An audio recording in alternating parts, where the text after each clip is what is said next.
Hello everyone, today I'm going to make a delicious and quick kale stir fry.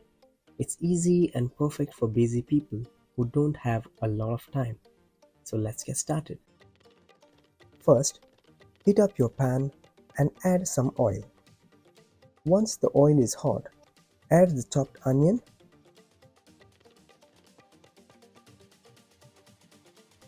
and let the onion turn golden brown.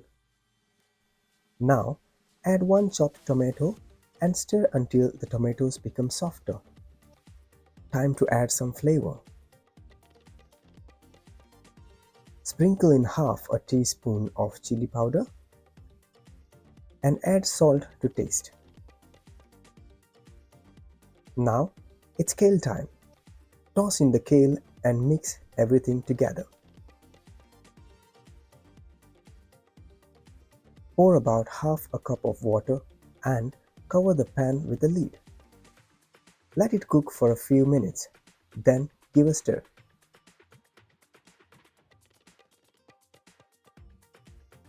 This recipe is perfect for busy people who need something quick and delicious.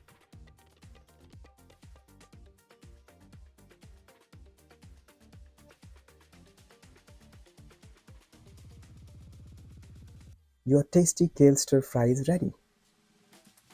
Thanks for watching and don't forget to like and subscribe to my channel for more easy and delicious recipes, specially designed for those with a busy schedule.